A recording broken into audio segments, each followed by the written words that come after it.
Hello everyone, welcome to UNC virtual class. On today's lectures, I am going to discuss one of very important core part of the computer science field, that's your ARM processor architectures. So here is a table of content which I will discuss in today's class one by one. So now to start the initial concept, what is ARM machines? Generally, the ARM machines to be normally acronym stands for Advanced RISC Machines, but originally that to be termed as Akron Computers Limited RISC Machines. And this ARM processors to be normally one family member of the reduced instruction set computers architectures of computer processors for configuring the different environment. That means the ARM processor architectures to be normally designed by acquiring some features of the RISC machines, so that it is one of the family member of the RISC machines.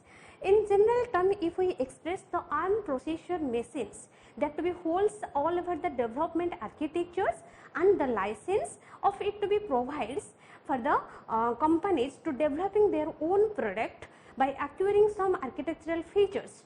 That's your system on modeling and system on chip architectures, and that to be incorporates the memory, interface, radios, etc. That means the ARM processors to be provides if the programmer to be necessary for acquiring all over the architectural features and it's all over the particular license features for developing a new product, that to be possible. But in general term, if we expressed whatever the processor to be designing by using the concept of RISC machines, in this case this types of machines to be consumes very less power for performing their task manipulations. Why? Because the ARM processors to be designed by using the concept of RISC machines as it consisting of very less number of transistors, so that here the power consumption is very less, and also that to be improves the cost of the particular architectural elements, and also that to be improves the heat dissipations.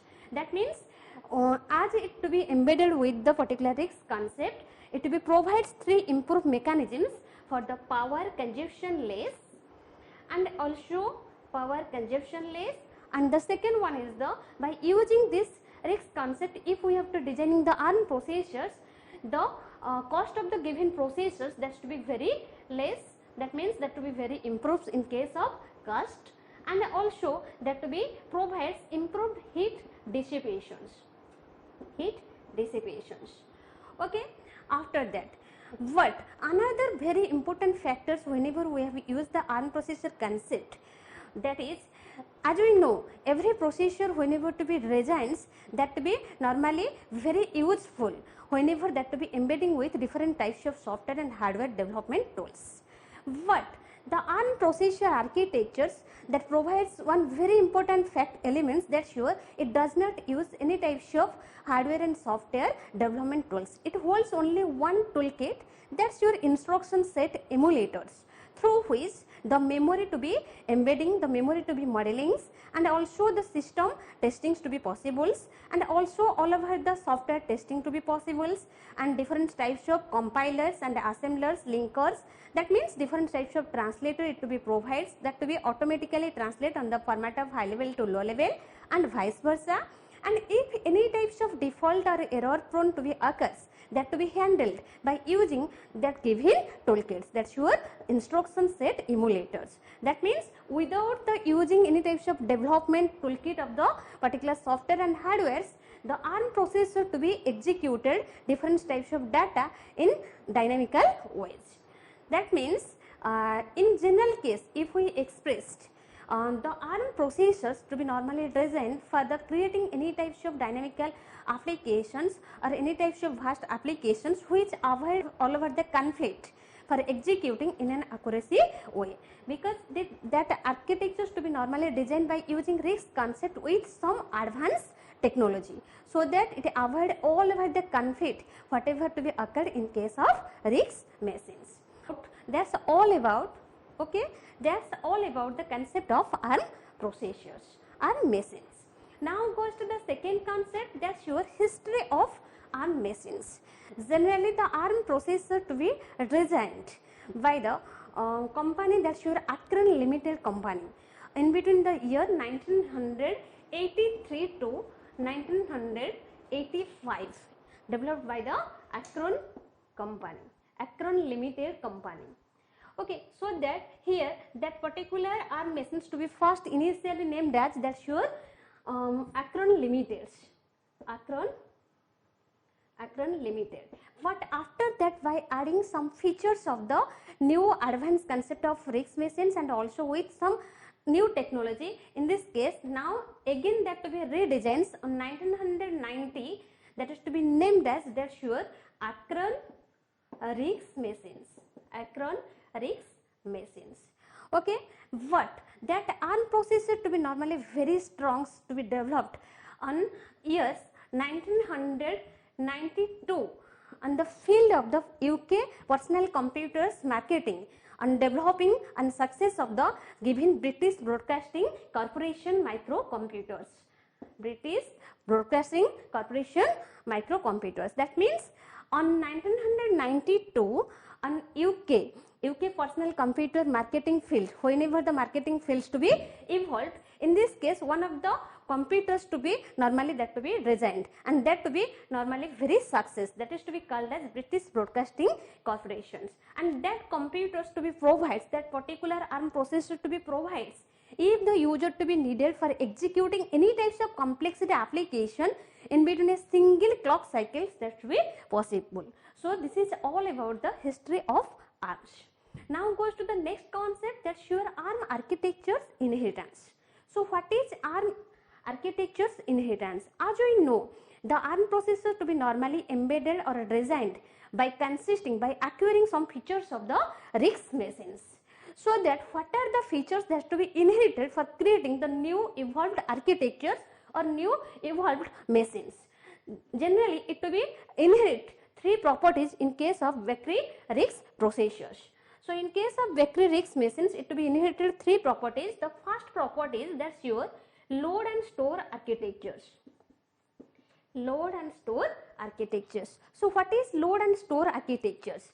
As we know, the load concept to be used whenever we have to fetching some data from memory to register for their manipulations, and the store mechanisms to be used whenever we have to performing any types of data manipulations and required to resultant storage on future reference from register to memory. Here we have used the concept of store.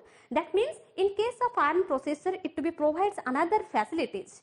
If the programmer to be needed for acquiring some data from given memory location to, and that to be adding with some explicit data after performing the all over the operation through the concept of ALU, then the resultant outcomes also to be again restored on the given memory location by using this given concept, that is to be called as load and store architectures. Okay, then after that it inherit another one properties, that's to be called as here the instruction length that to be fixed, instruction length that to be fixed, that means 32 bit.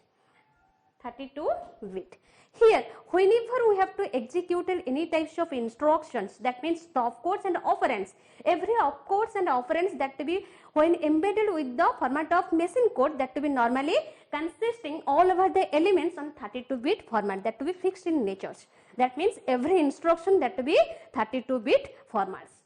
Then now the third inherent properties which is to be inherited by the RISC concept, they are sure three address instruction format, three address instruction format, three address instruction format. That means as we know, whenever we have to providing any types of data in between your computer systems, the computer systems cannot be automatically stored into a given locations. So it requires some locations name where the data to be stored.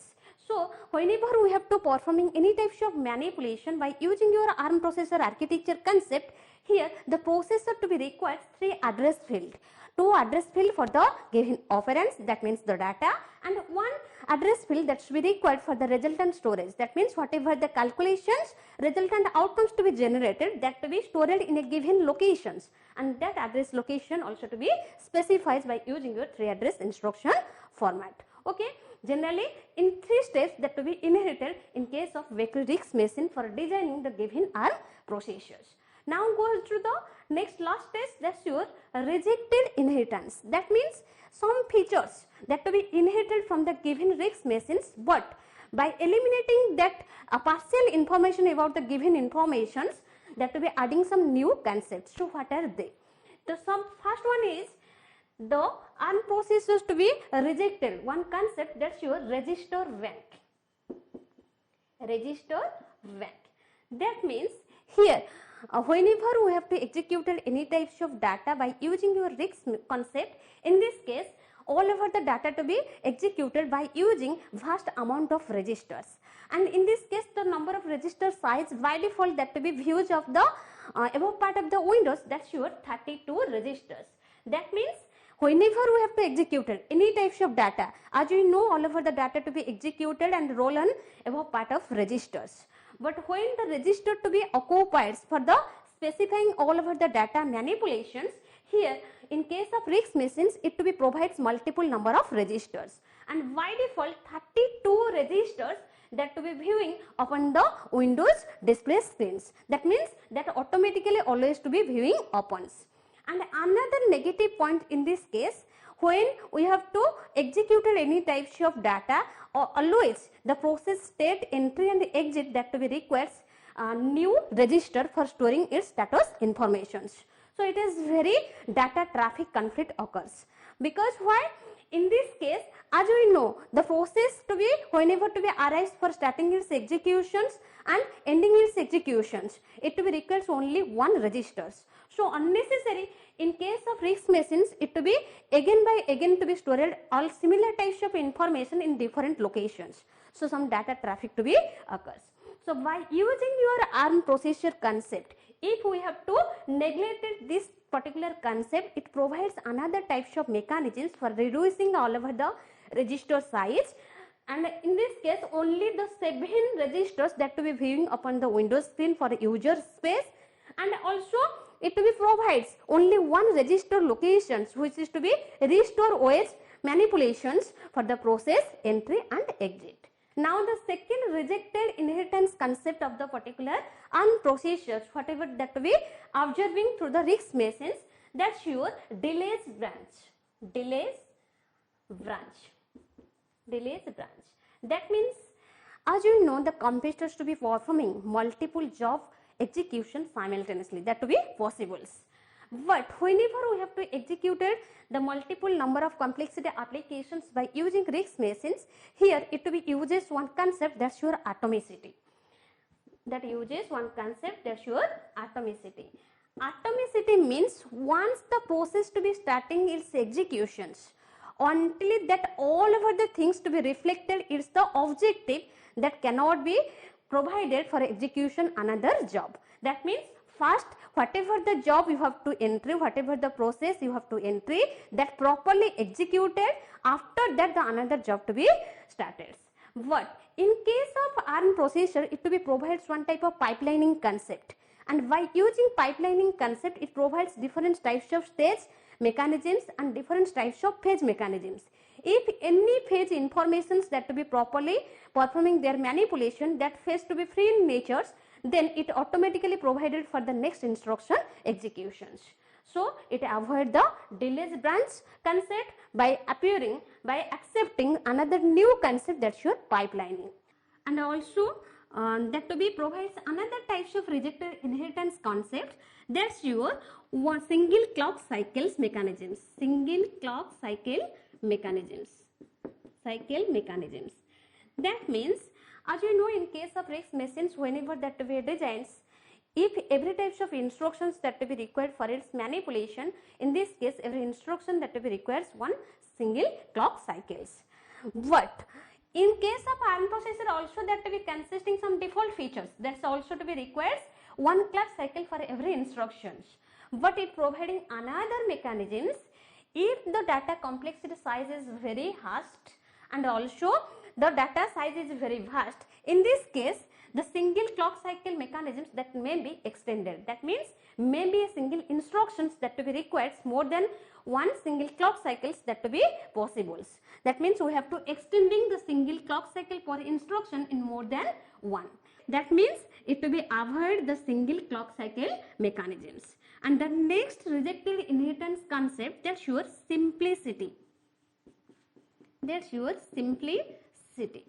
That means in case of reduced instruction set computers, architectures, machines, that to be provides whenever we have to performing any types of manipulation, it only executed very accuracy way, very simple instructions. If we have to provide in types of complexity applications, maybe some conflict to be occurs. So for avoiding all over the simplicity natures, it adding different types of gates elements and also the CMOS techniques and also different types of thumb instructions, different types of instruction models and different types of instruction model and different types of technical elements through which the ARM processor to be executed different types of MISC, that means multiple instruction set computing architectures. That means it to be executed different types of complex applications. It is otherwise to be called as CISC, complex instruction set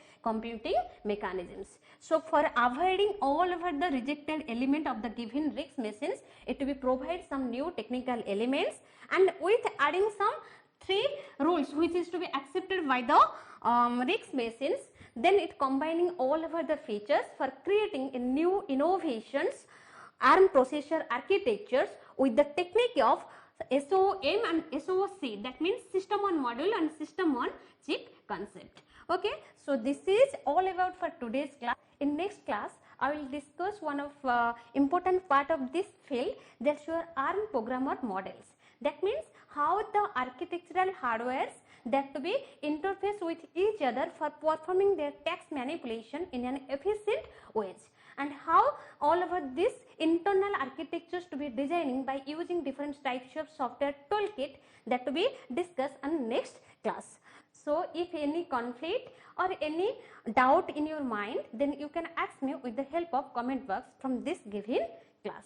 That's all. Thank you.